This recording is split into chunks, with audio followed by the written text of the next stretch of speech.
Okay, let me just do this. Okay, so let's just briefly recap yesterday. If you remember, we went into the whole mechanism of stress, the HPA axis, the hypothalamus pituitary adrenal axis, how that works, and the whole polyvagal theory, the parasympathetic and the sympathetic nervous system. If you remember, the sympathetic nervous system is our fight and flight, and the parasympathetic is our rest and digest, our rest and relaxation side of the nervous system. So that's a kind of a quick recap of what we went through yesterday. So today we're going to look at some of the nutrient support that we can do to improve sleep, what we can take for sleep. We're going to explore the vicious cycle between stress and sleep, and we're going to understand the impact of stress on the circadian rhythm. So our circadian rhythm is kind of the rhythm that our bodies go throughout the day, from the time we wake up until we go to sleep again at night. Okay, so stress or sleeplessness. Stress and sleeplessness have a bi-directional relationship, i.e., okay, stress will create poor sleep. Okay, if we are very stressed, we're not going to sleep well. And if we don't sleep well, we're going to be more stressed. It's going to be more difficult to manage stress. I mean, we all know that. You know what? You have a bad night, you're more irritable, you're more short-tempered. You know, I mean, things just don't work as well after a bad night's sleep. So they impact each other. Okay. Decreased vagal tone is also linked to poor sleep. So that vagus nerve that we spoke about yesterday, activating that is very, very important, because that also ties into sleep as well as many other things. Okay. So, I mean, again, if you imagine if you've had a stressful day, that increases your cortisol levels. And if your cortisol is high at bedtime, then you're not going to sleep. Stress and the cycle continues. So what we need to do is break the cycle. So one of the things I want you to have a look at as well, just in that little graph in the image.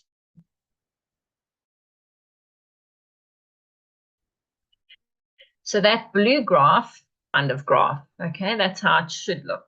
So cortisol reaches its highest point, or should reach its highest point, about 30 minutes after waking up in the morning. And then it slowly tapers off for the rest of the day and reaches its lowest point, you know, by kind of mid to late-ish evening, okay? And at the same time, as cortisol rises, melatonin, which is our sleep hormone, I'm sure you've heard of it, as cortisol rises, melatonin starts to drop off. And as cortisol lowers, melatonin increases. So they've got, you know, they counter each other. Cortisol is your stimulating hormone. Waking up in the morning is actually a stressful event, which stimulates that cortisol and gets it to start rising. And then obviously in the evening, we want to be relaxing. We don't want that stimulation of cortisol, and melatonin comes in to start to help relax us and put us into that sleep state, prepare us for that.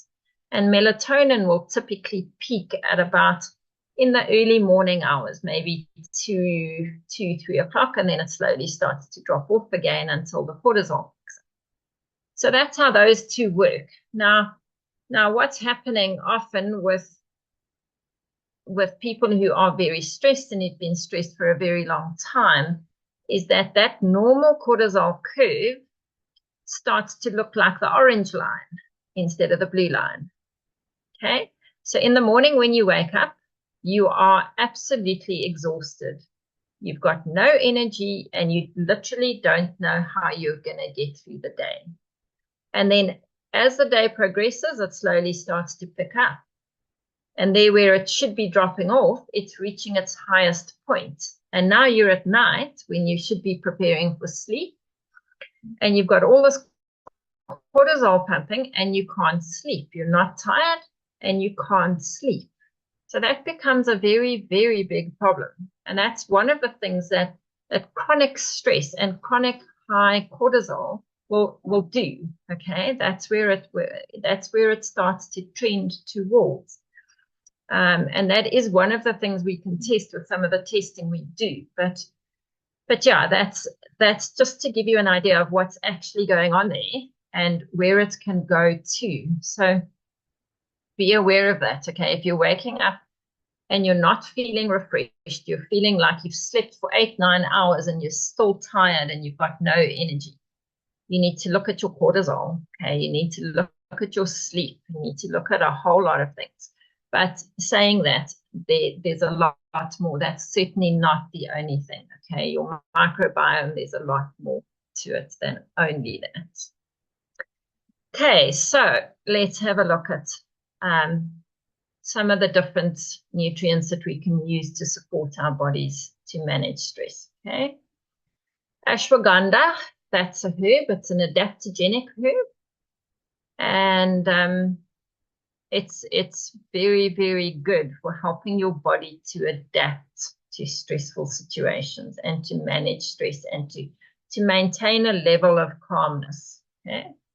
The ashwagandha I like is by Zymogen, and it's a very, very good product. It's actually called Ashwagandha 35, and it is 35 times more, how can I say, potent, more absorbable and bioavailable than all your normal average ashwagandha supplements.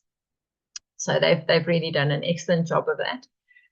Again, with ashwagandha, you don't want to take it forever. Okay, so you probably want to take it for maybe 2 months, then give it a little bit of a break, then you can take it again. You don't want to keep taking it. Okay, so that one it can kind of step in and out of your supplement routine. Magnesium. Wow, I mean, magnesium is just amazing. It's a talk all on its own, but one of the things it certainly does is aid stress management and massively improve sleep quality. Okay, Steve can attest to this. Many of my patients can really attest to this. I can attest to that.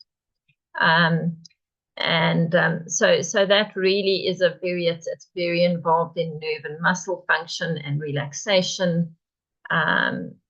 Plays a big role in your brain function. It plays a major role in well over 300 different chemical reactions in your body. So very important. I believe everybody should be on a magnesium supplement. It is one of our biggest deficiencies.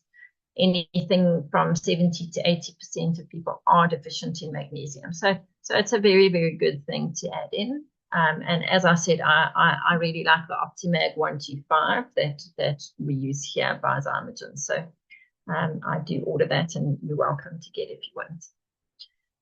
Then the next one is L-theanine and GABA. Okay? L-theanine also helps to promote relaxation.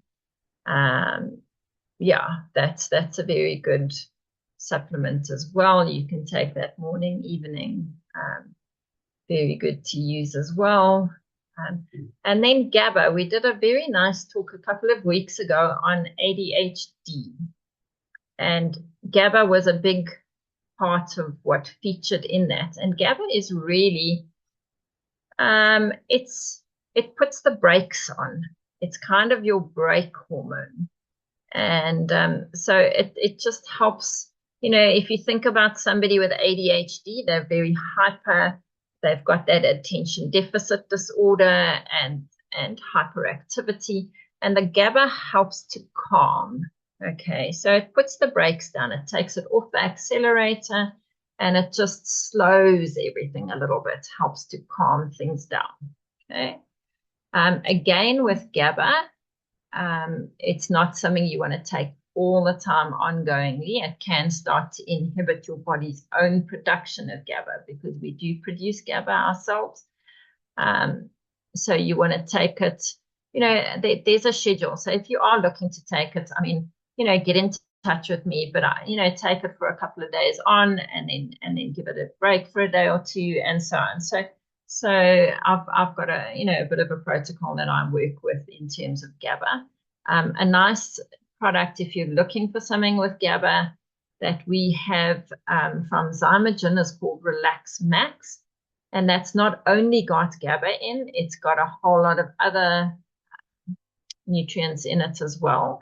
And it's a very, very good product for just helping to calm that nervous system down and just bring down the anxiety, get into a better, calmer state of mind.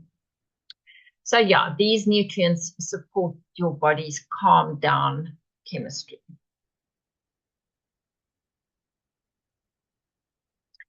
All right, a relaxing bedtime routine. Super important again, okay? And I'd love to know how many of you have a bedtime routine, because we're not always very good with that, okay? But one of the things, okay, follow a consistent sleep schedule every single day, weekends included. So going to bed at the same time, waking up at the same time, okay? As much as you can, stick to that. Our bodies love routine. They get used to routines and then they know what to expect, okay? If you think about, Pavlov's dog, okay? They trained him with a bell, okay? So every time the bell rang, he got fed. And then you could ring the bell and he would still start salivating, even though he wasn't being fed, because his body had been programmed to expect that. And our bodies are the same. We're the same, okay?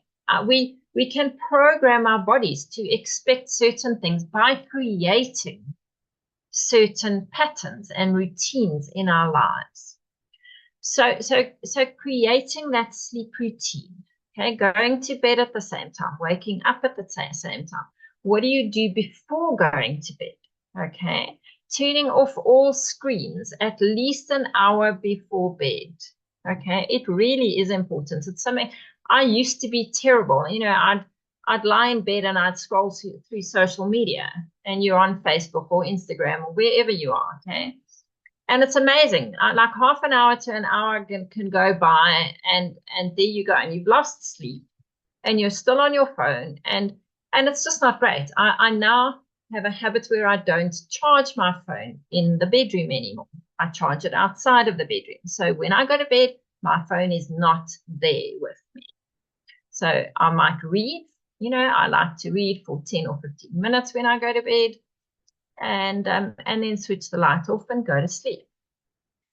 So yeah, also obviously, these are things that we all know, but go onto dark mode, or at least I can't remember the word right now, but switch off that bright light on your phone. Okay, go onto that eye protect mode or dark mode or something like that, just to get rid of that bright white light. It stimulates your brain and it keeps you awake. Okay. Create a cool, dark, and quiet bedroom. Again, be aware of charging lights in your bedroom. Okay? You want a dark space, dark, cool, and quiet. You don't want to be hot. Okay. Another thing to think about, not now, but obviously in the hot summer months,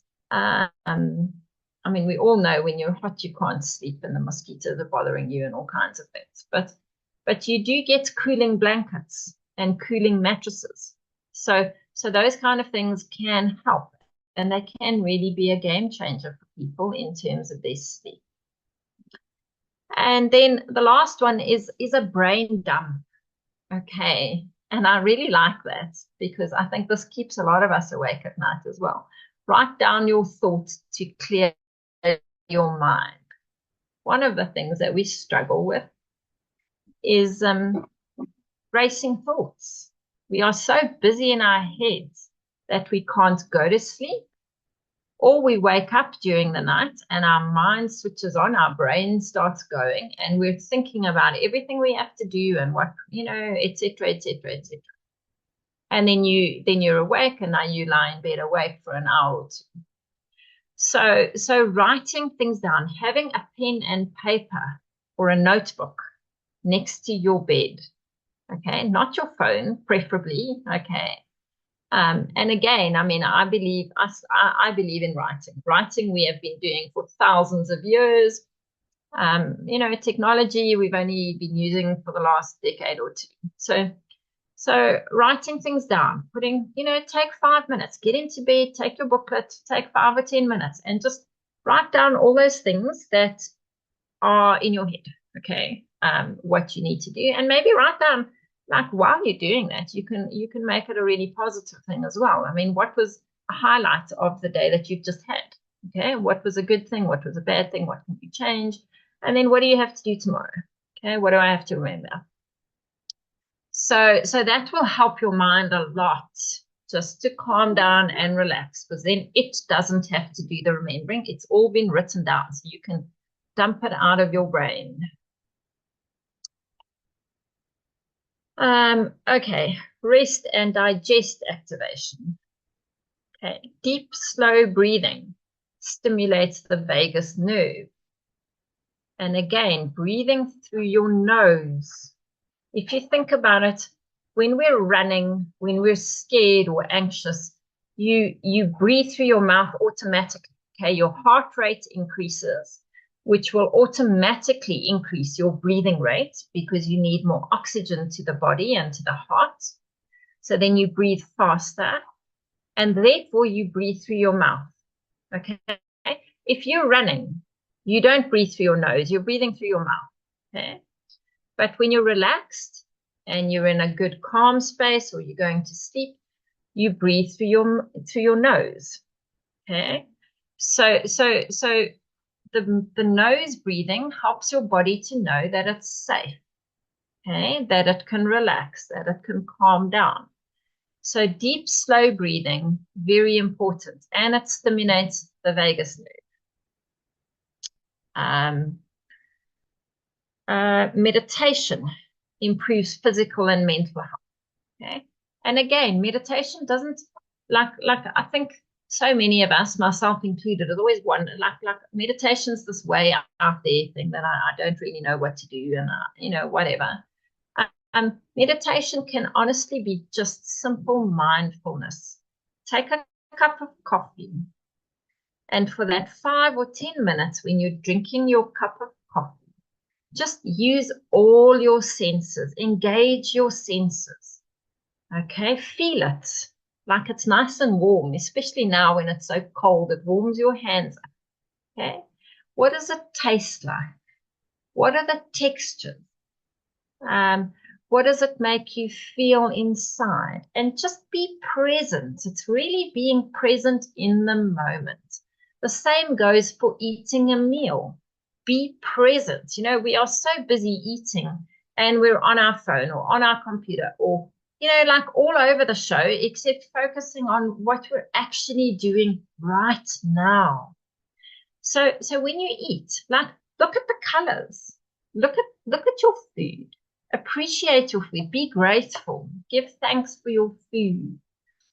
And then taste it. What does it taste like? What does it feel like? When you're outside, if you're running or training, if you do it outside, I mean, I try and, when I go running in the mornings or whatever, like, listen to the not to the dogs, I run with the dogs, but listen to the birds.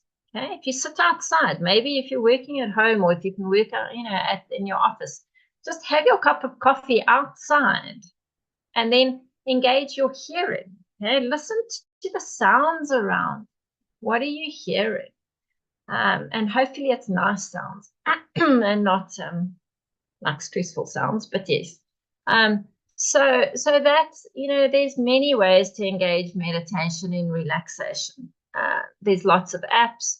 There's something called tapping. I'm not going to go into it a lot now. Emotional freedom technique, or tapping, very, very valuable as well for managing stress, and it's a different type of meditation. So yeah, okay. Then things like humming or chanting. increase vagal tone. Our vagus nerve is attached to our vocal cords, amongst a whole bunch of other things. So activating our vocal cords starts to engage our vagus nerve and activate our vagus nerve, which activates our parasympathetic nervous system, and that's our rest and digest part. Okay. So humming, chanting, that's why they do that because that engages it very much. But even singing, okay, singing, all of those kind of things, getting involved in a choir, if that's your thing, all of that is good. Okay. So those are different ways that you can engage your vagus nerve. Okay.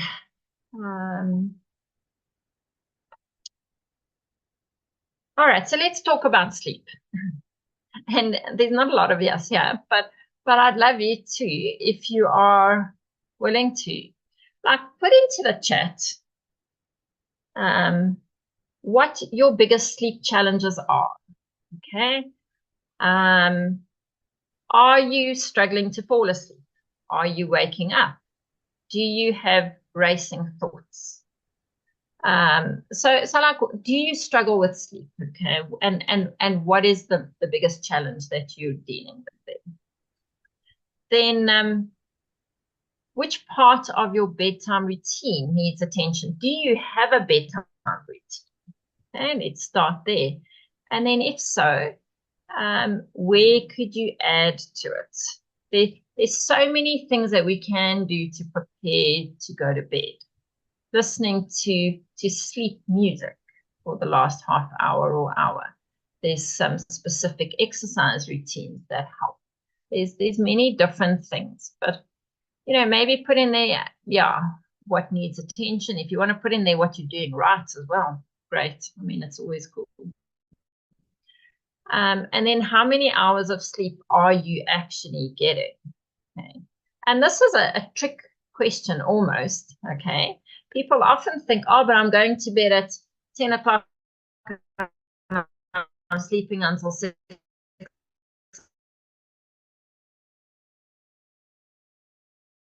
Okay. Of your sleep like, and that we can also only tell really by tracking it with a proper sleep tracker. So either a good watch or one of the rings. The Aura ring is all round, I think, one of the best tools to track these kind of things. So yeah, and that will tell you what the quality, how much light sleep, how much REM sleep, how much deep sleep you're getting, how much awake time you've been. So, and people often get a big surprise when they think, but I'm getting 7 or 8 hours of sleep, and actually they're getting more like 5 to 6. So yeah, so that's always useful to note as well. So I'll have a look in the chat in a minute. Okay, so basically, in summary, your sleep prescription. Break the stress and poor sleep cycle. Okay, so that whole cycle, we need to break it. A digital sunset. Okay, and a digital sunset means turning off screens at least 60 minutes before bed. And having a consistent sleep schedule to reset your body, to reset that circadian rhythm. The other thing that I do just want to bring in while we're talking circadian rhythm, I mean, getting that early morning sunlight into your eyes as well is very, very important for setting up your circadian rhythm. If you are battling with sleep, getting into the day's natural rhythms, kind of syncing our bodies with the rhythm of the day, if I can put it that way. So that early morning sunlight, getting that into your eyes for a couple of minutes first thing, and then through the day getting outside a bit as the sun gets higher, and then obviously in the evening again also. I mean, the proper sunset as the sun goes down, it's always great to see that as well. Deep breathing activates your body's relaxation response. So yeah, The deep breathing helps to activate that relaxation. Okay, so remember breathing techniques. There's so many, and I think we'll actually just go through those a little bit more now. So prioritize these steps for better well-being, obviously. Okay, but I mean, let's just try before we do anything more, before I look at anything in the chat. I mean, so you want to emphasize the outward breath. Okay, if you think about it, when you're stressed, you're breathing quickly and you've got a lot of inward breath. Okay, when you're relaxed, you can focus on the outward breath. So something like breathing in for 4, holding it for 4, and breathing out for 7, or breathing out for 8. So you can play with those numbers a little bit, but making sure that the outward breath is the longest, because that tells your body again, I'm safe. You can relax. So, I mean, let's just try a couple of breaths now. So what I want you to do, breathe in for 4 to the count of 4. Then you're going to hold it for 4. Then you're going to breathe out for 7. Okay, so let's start. I'll count 1, 2, 3, 4. Now hold it. 1, 2, 3, 4, and breathe out. 1, 2, 3, 4, 5, 6, 7. And again, let's do another one. Deep breath in. 1, 2, 3, 4. Hold it. 2, 3, 4, and out. 2, 3, 4, 5, 6, 7.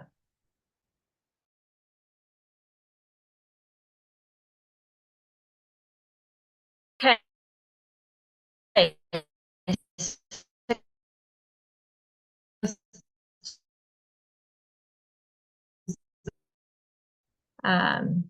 You're going to be doing fuel your calm. Okay. Discovering the microbiota of the gut-brain axis, the connection there, how food directly impacts stress levels and mood, and we're going to learn about foods that support our healthy stress response.